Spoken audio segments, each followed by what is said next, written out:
नमस्कार प्यारे विद्यार्थियों, शुभ प्रभातम। अच्छे हैं, उम्मीद है आप सभी अपने स्वास्थ्य का ध्यान रखते हुए इन नियमित क्लासों का आप अध्ययन कर रहे हैं। जैसा कि हम संस्कृत भाषा में कारक प्रकरण जो विभक्ति प्रकरण है वो पढ़ रहे हैं, और विभक्ति प्रकरण के अंदर अब तक हमने प्रथमा से लेकर के चतुर्थी तक जो विभक्ति हैं उनका अध्ययन किया है।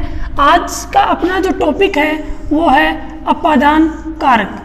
आज मैं अपादान कारक से आपको शुरू कर रहा हूं। तो अपादान कारक के अंदर ही सबसे पहले हम बात करेंगे अपादाने पंचमी की। अपादाने पंचमी, अपादाने पंचमी ये कहता है अपादान में पंचमी विभक्ति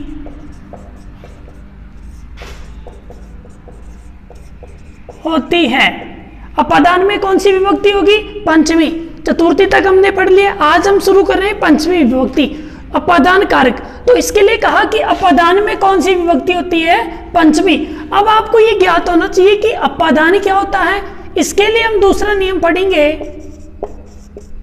ध्रुवम पाए अपादानम। ध्रुवम पाए अपादानम। देखना बेटा, इधर सूत्र की तरफ यहां से निकलेगा अपना ध्रुवम, यहां से क्या निकलेगा? मैं से है, तो क्या निकल जाएगा? अपाए। उसके बाद में यहां से निकलेगा अपना अपादानम, अपादानम। अब एक एक का अर्थ देखेंगे हम। ध्रुवम यानी स्थिर ध्रुव, स्थिर ध्रुव। कोई भी स्थिर ध्रुव हो सकता है, जैसे कोई विद्यालय है, कोई गांव है, कोई मकान है, कोई घर है, वो सारे स्थिर ध्रुव। अपाय यानी वहां से क्या हो? अलग हो। अपाय यानी अलग हो। कहां से? किसी स्थिर ध्रुव से क्या हो? अलग हो। उसकी कौन सी संज्ञा होगी? अपादान संज्ञा। समझ रहे हैं? यानी किसी स्थिर ध्रुव से कोई अलग हो या पृथक हो, उसकी कौन सी संज्ञा होगी? अपादान संज्ञा। परिभाषा के तौर पे हम कह सकते हैं दूरिया अलगी या पृथकी या दूरीकरण की क्रिया में दूर या अलग या दूरीकरण की क्रिया में जिस स्थिर ध्रुव से अलग या दूरीकरण हो, उसकी अपादान संज्ञा होती है। यानी किसी स्थिर ध्रुव से कोई क्या हो? अलग हो, दूर हो या पृथक हो, तो उसी स्थिर ध्रुव की कौन सी संज्ञा होगी? अपादान संज्ञा। और जहां अपादान संज्ञा होगी वहां कौन सी विभक्ति होगी? पंचमी। क्लियर है? अपादान किसे कहेंगे?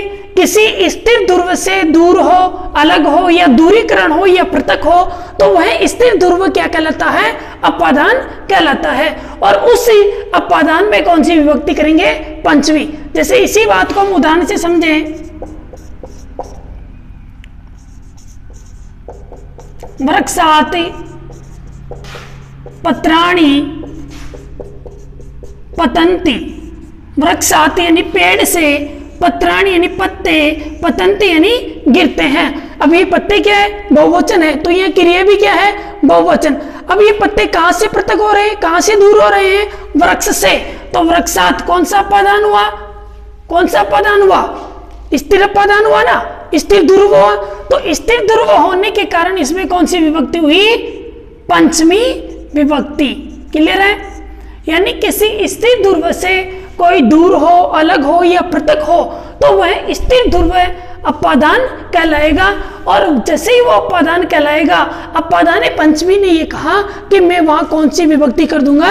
पंचमी विभक्ति। जैसे दूसरा वाक्य देखिए, राम है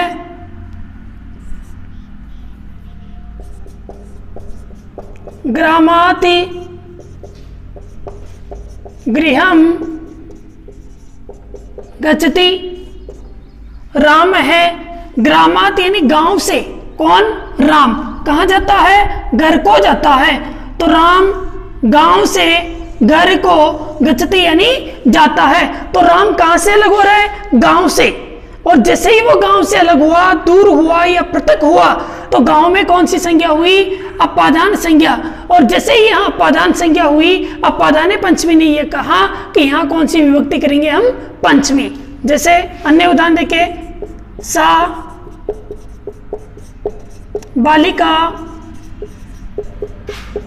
वृक्षाति पतति। वह बालिका वृक्षात यानी पेड़ से, पतति यानी गिरती है। तो बालिका पेड़ से क्या हो रही है? अलग हो रही है। और जैसे ही बालिका यहां से अलग हुई, कौन सी विभक्ति कर दी हमने? पंचमी। अन्य उदाहरण देखे, सुरेश है विद्यालयाति गृहम आगच्छति। सुरेश विद्यालय से, कहां से? विद्यालय से, गृहम यानी घर को, आगच्छति यानी आता है। सुरेश विद्यालय से घर को आता है। तो जब सुरेश घर आया तो वो कहां से पृथक हुआ? विद्यालय से। तो जैसे ही वो विद्यालय से दूर हुआ, पृथक हुआ और उसकी दूरीकरण की क्रिया हुई, तो यहाँ विद्यालय में कौन सी संज्ञा हुई? अपादान संज्ञा। और जैसे ही यहाँ अपादान संज्ञा हुई, कौन सी विभक्ति कर दी हमने? पंचमी। अन्य उदाहरण देखें, जैसे मैं कहूं पेड़ से पत्ता गिरता है, एक ही पत्ते की बात हो रही है, तो वृक्षाति पतरमि पतति। पेड़ से पत्ता गिरता है, ऐसा वाक्य पूछा जा सकता है एग्जाम में भी कि पेड़ से पत्ता गिरता है। और पेड़ से पत्ते गिरते हैं तो वृक्षात पत्राणि पतंती। और पेड़ से पत्ता गिरता है तो वृक्षात पत्रम पतति। क्योंकि पेड़ से पत्ते क्या हो रहे हैं? अलग हो रहे हैं। यहाँ अलग हो रहे हैं ना, तो अलग होने अर्थ में कौन सी विभक्ति हुई? पंचमी। क्लियर है? अन्य उदाहरण देखें, सह ग्रामाति वनम गच्छति।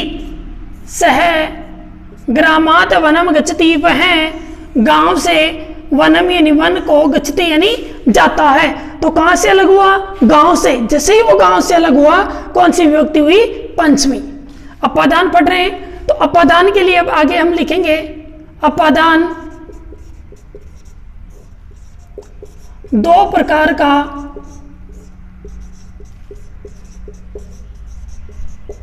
हो सकता है। अपादान कितने प्रकार का हो सकता है? दो प्रकार का। देखिए सूत्र ने ये कहा कि केवल आपको स्थिर ध्रुव में, सूत्र ने क्या कहा? स्थिर ध्रुव की कौन सी संज्ञा होगी?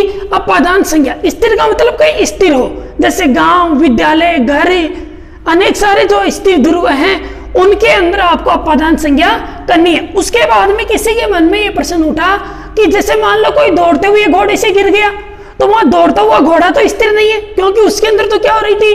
क्रिया हो रही थी। तो इसीलिए कहा कि ये अपादान जो है वो कितने प्रकार का हो सकता है? दो प्रकार का।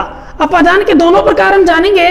पहला अपादान होगा आपका चाली अपादान, और दूसरा अपादान होगा अपना अचल अपादान।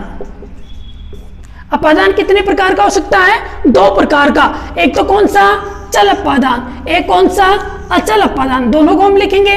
अपादान दो प्रकार का हो सकता है, चल अपादान और अचल अपादान। सबसे पहले हम चल अपादान के बारे में बात करते हैं। जैसे मैं कहूं वह बालक की गांव से आता है। इस उदाहरण के माध्यम से हम चल अपादान को समझेंगे। वह बालक ही गांव से आता है, तो ये बालक जो है वो कहां से अलग हो रहा है? गांव से। अब आपको ये देखना है कि गांव जो है वो स्वयं चल के आ रहा है क्या? नहीं चल के आ रहा ना, सॉरी थोड़ा सा गलत हुआ। चल अपादान, सॉरी ये कौन सा अपादान होगा?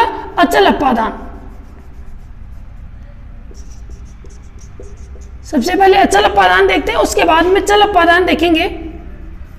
तो अचल अपादान, देखिए वह बालक ही गांव से आता है, तो बालक कहां से आ रहा है? गांव से। अब गांव के अंदर क्रिया नहीं हो रही, क्रिया किस में हो रही है? बालक में। बालक कहां से अलग हो रहा है? गांव से। तो सह वह के लिए सह, बालक के लिए बालक है, सह बालक है, गांव के लिए ग्रामात, पंचमी करेंगे ना, अलग हो गया, ग्रामाति आगच्छति, वह बालक ही गांव से आता है। तो बालक कहां से अलग हो रहा है? गांव से। तो गांव यहां क्या है? स्थिर ध्रुव है। कैसा ध्रुव है? स्थिर ध्रुव है। और ये स्थिर ध्रुव है यानी चल नहीं रहा है, गांव थोड़ी चल रहा है। तो ये कौन सा अपादान हुआ अपना? अचल अपादान। वह बालक गांव से आता है, तो बालक के अंदर क्रिया हो रही थी कि वो वहां से क्या हो रहा था? पृथक हो रहा था। लेकिन जो गांव है वो स्वयं नहीं आ रहा था, इसीलिए ये क्या है? स्थिर ध्रुव है। और ये स्थिर ध्रुव है तो ये कौन सा अपादान है? अचल अपादान। अब हम चल अपादान को देखेंगे। इसी के लिए भी एक उदाहरण देखें, जैसे वह बालिका, चल अपादान को इधर समझते हैं।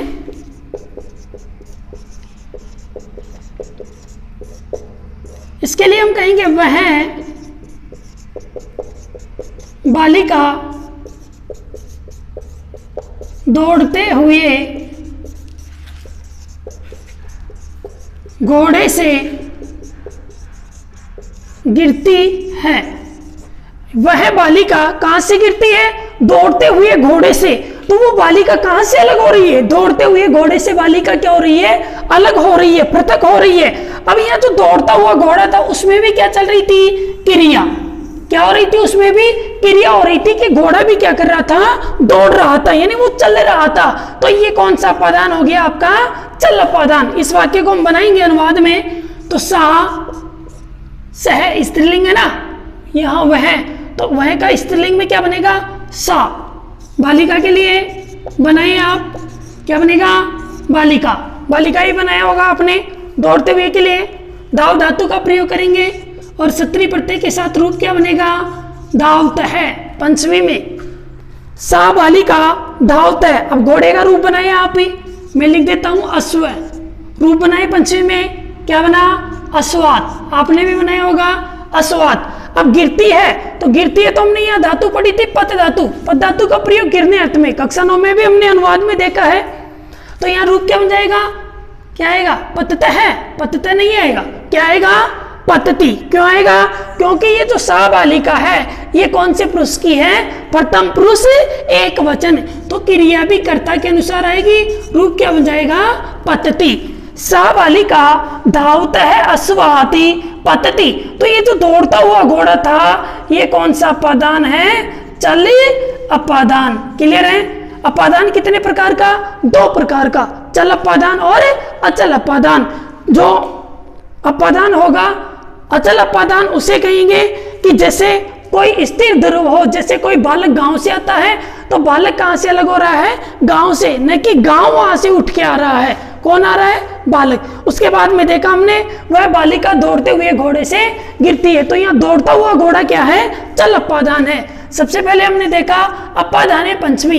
अपादाने पंचमी ने ये कहा कि अपादान में पंचमी विभक्ति होती है। उसके बाद में हमने देखा ध्रुवम पाए अपादानम, ध्रुवम अपाए अपादानम, यानी किसी स्थिर ध्रुव से अपाय यानी अलग हो उसकी कौन सी संज्ञा होगी? अपादान संज्ञा। जैसे सा बालिका वृक्षात पतती, वह बालिका पेड़ से क्या होती है? गिरती है। तो बालिका पेड़ से क्या हो रही है? अलग हो रही है। वृक्षात पत्राणि पतंती, पेड़ से पत्ते गिरते हैं, तो पेड़ से पत्ते क्या हो रहे हैं? अलग हो रहे हैं, पृथक हो रहे हैं। तो जैसे ही यहां से वो अलग हुए, पृथक हुए, कौन सी विभक्ति हो गई? पंचमी। किसमें? वृक्षात में। उसके बाद में राम है, ग्रामाति ग्राम गच्छति, राम घर से गांव को जाता है। तो घर से राम क्या हो रहा है? अलग हो रहा है। सॉरी, गांव से राम क्या हो रहा है? अलग हो रहा है। और जैसे ही यहां से वो अलग हुआ, कौन सी विभक्ति हुई? पंचमी। उसके बाद में हमने देखा अपादान 2 प्रकार का, चल अपादान और अचल अपादान। क्लियर है? आप ही पेज का स्क्रीनशॉट लेवे ताकि आपको लिखने में कोई असुविधा नहीं हो। साथ में आपको PDF भी दी जा रही है, वहां से भी आप लिख सकते हैं। उसके बाद में अगला अपना नियम है वीतरार्थानाम भय हेतु।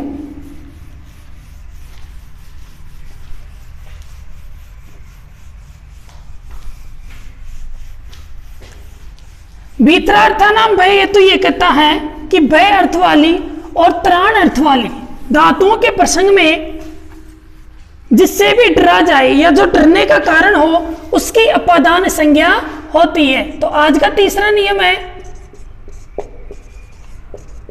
वीतरार्थानाम भय हेतु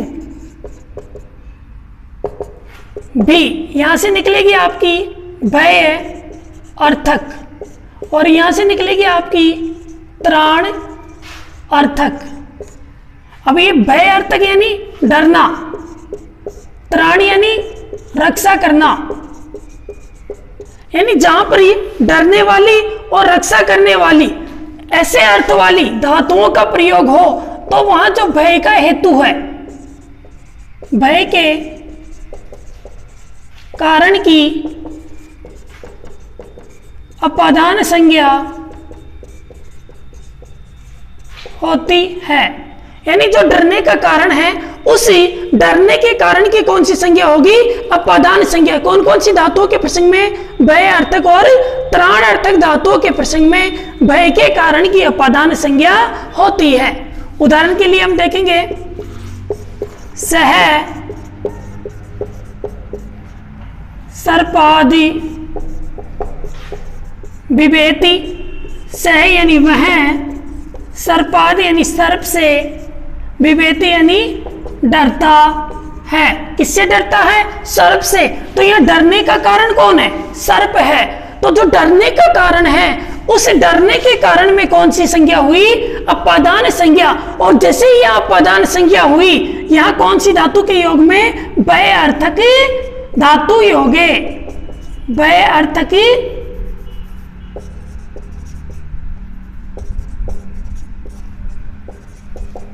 धातु योगे पंचमी विभक्ति। कौन सी विभक्ति हुई? पंचमी। दूसरा उदाहरण दूं मैं, सा बालिका सिंगाति बिभेति। वह बालिका सिंगात यानी शेर से क्या करती है? डरती है। तो सिंगात में कौन सी विभक्ति हुई? पंचमी। डरने का कारण क्या है उसका? शेर। तो जिससे भी डरा जाए, जो भय का हेतु, हेतु यानी कारण, किसका? डरने का। तो उस डरने के कारण की कौन सी संज्ञा होगी? अपादान संज्ञा। और जहां अपादान संज्ञा होगी वहां पंचमी विभक्ति होगी। दूसरा उदाहरण देखें, सुरेश है, सुरेश है सिंगाति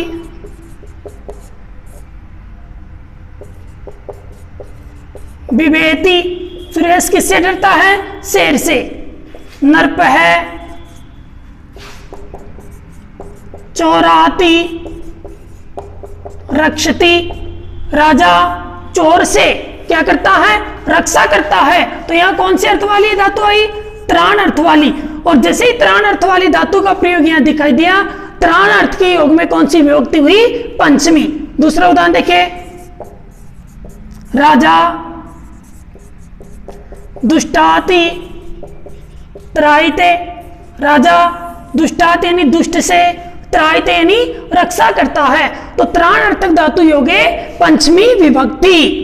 किसके योग में? त्राण धातु के योग में। सज्जन है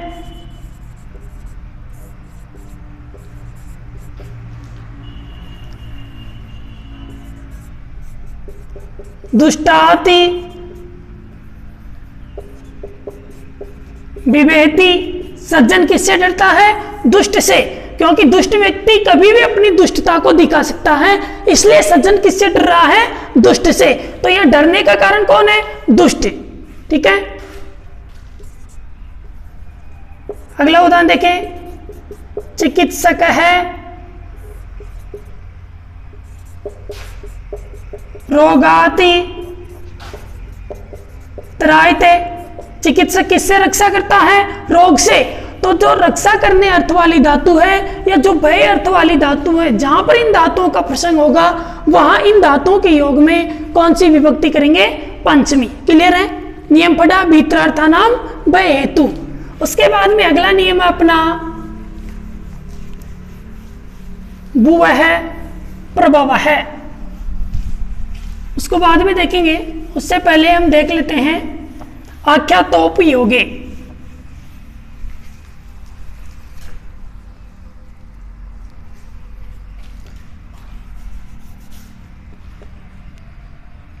अभी जो नियम पढ़ा हमने, इसके अंदर एक नोट और लगाएंगे आप, अरण्य बिभेति। नोट लगा करके उदाहरण लिखना है, अरण्य बिभेति। अब देखिए किसी के मन में यह प्रश्न उठा कि जैसे मैंने कहा कि वह बालिका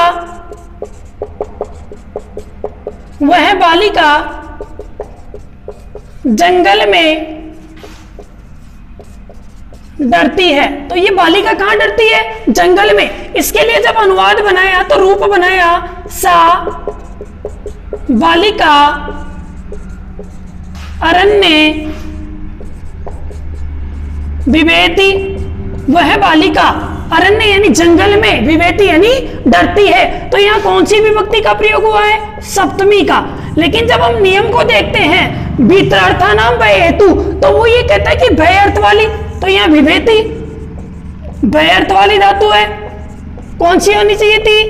पंचमी होनी चाहिए थी, पंचमी होनी चाहिए थी ना, क्योंकि यहां कौन सी धातु है? भय अर्थक धातु है। लेकिन यहां पंचमी ना होकर के कौन सी विभक्ति हुई है? सप्तमी हुई है।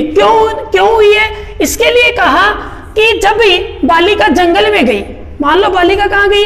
जंगल गई। अब वहां जाकर के वो क्या हो गई? डर गई। अब वो किससे डरी? जंगल से थोड़ी डरी, जंगल से नहीं डर रही है बालिका, फिर किससे डर रही है? वहां रहने वाले जो शेर, अनेक सारे जो हिंसक पशु हैं, उन पशुओं से वो बालिका क्या करती है? डरती है। तो नियम ने भी यही कहा था कि भय हेतु जो डर का कारण है, उस डर के कारण में आपको पंचमी करनी है, अन्य कारक में आपको पंचमी नहीं करनी है। तो यहाँ जो जंगल है वो डर का कारण नहीं है, डर का कारण नहीं है। कौन? जंगल। इसीलिए इसको आधार मान करके यहाँ कौन सी विभक्ति हुई है? सप्तमी। क्लियर है? नोट लगा करके इसको लिखेंगे हम। उसके बाद में अगला नियम है अपना आख्यातोपयोगे।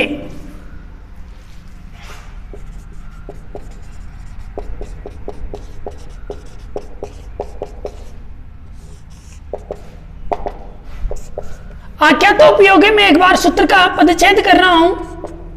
यहां से निकलेगा अपना आख्याता, और यहां से गुण संधि को जब हम तोड़ेंगे तो यहां से निकलेगा उपयोगे। अब दोनों का एक एक अर्थ समझते हैं। आख्याता यानी होता है व्याख्याता। अब व्याख्याता के अंदर कौन कौन? गुरु, शिक्षकी, आचार्य, उपाध्याय, अध्यापकी, शिक्षिका आदि। इनको किसे माना? आख्याता। व्याख्याता गुरु, शिक्षकी, आचार्य, उपाध्याय, अध्यापक, शिक्षिका आदि। उसके बाद में लिखा यहां उपयोगे। उपयोगे यानी नियम पूर्वक की विद्या स्वीकार करने के प्रसंग में, नियम पूर्वक विद्या स्वीकार करने के प्रसंग में। अब जिनसे नियम पूर्वक विद्या स्वीकार की जाती है, अब नियम पूर्वक विद्या किससे स्वीकार करेंगे? या तो कोई व्याख्याता हो, या कोई गुरु हो, कोई शिक्षक हो, या आचार्य हो, या उपाध्याय हो, या अध्यापक हो, या फिर कोई शिक्षिका हो। तो जिससे भी नियम पूर्वक विद्या स्वीकार की जाती है, तो जिससे नियम पूर्वक विद्या ग्रहण की जाती है, उस कारक की कौन सी संज्ञा होगी? अपादान संज्ञा। और जिसकी अपादान संज्ञा होगी उसी की कौन सी विभक्ति करेंगे? पंचमी विभक्ति। यानी जिससे भी नियम पूर्वक विद्या स्वीकार की जाए तो जिससे नियम पूर्वक विद्या ली जाती है उस कारक की अपादान संज्ञा होती है, और जैसे ही उसकी अपादान संज्ञा होगी उसमें कौन सी विभक्ति हो जाएगी? पंचमी। क्लियर है? सूत्र के व्याख्या के रूप में हम लिख सकते हैं नियम पूर्वक विद्या स्वीकार करने के प्रसंग में, नियम पूर्वक विद्या स्वीकार करने के प्रसंग में जिससे भी नियम पूर्वक विद्या स्वीकार की जाए उसी कारक की अपादान संज्ञा होती है। यहां नियम पूर्वक की विद्या स्वीकार कराने के लिए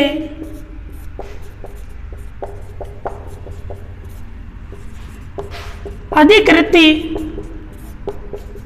गुरु, शिक्षक,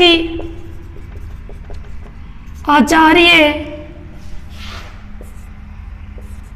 उपाध्याय, प्राचार्य, अध्यापक, व्याख्याता, अध्यापिका, शिक्षक, शिक्षिका आदि कारकों की ही अपादान संज्ञा होगी। अन्य कारकों की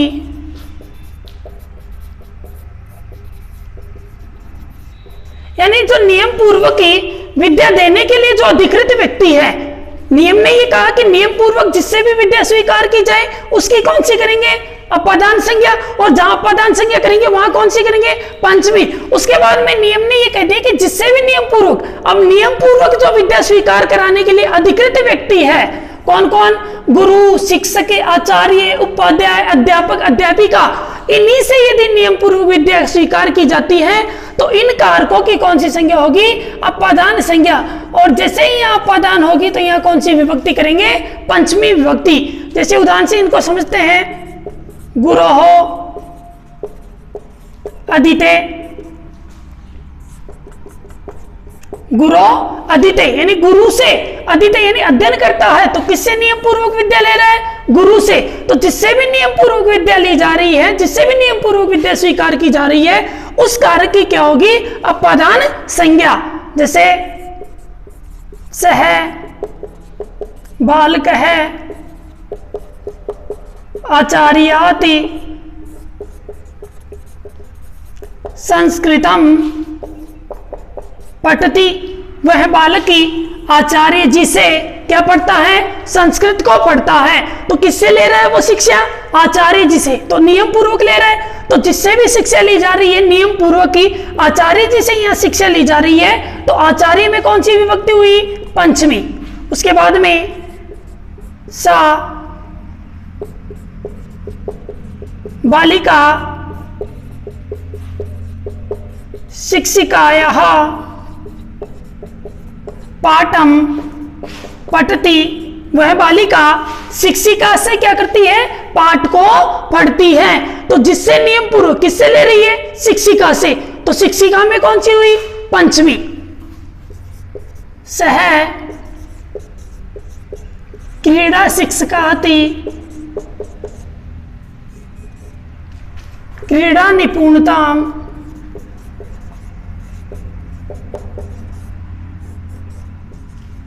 अवगच्छति, वह क्रीड़ा शिक्षक से, जो पीटीआई जी सर है ना, खेल खिलाने वाले, उन सर से खेल के बारे में जानने के लिए क्या करता है, जाता है। तो किससे सीखने जाता है, कीड़ा शिक्षक से। नियम पूर्वक विद्या स्वीकार करेगा तो कीड़ा शिक्षक में कौन सी हो जाएगी, पंचमी। जैसे अन्य उदाहरण देखिए, राम है अध्यापकाति पाठम पठति। राम ही अध्यापक से क्या करता है, पाठ को पढ़ता है। तो किससे नियम पूर्वक विद्या ले रहा है, अध्यापक से।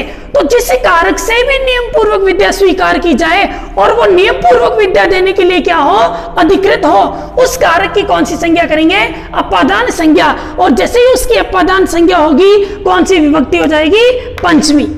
ठीक है विद्यार्थियों, नियम पढ़ा हमने आख्यातोपयोगे।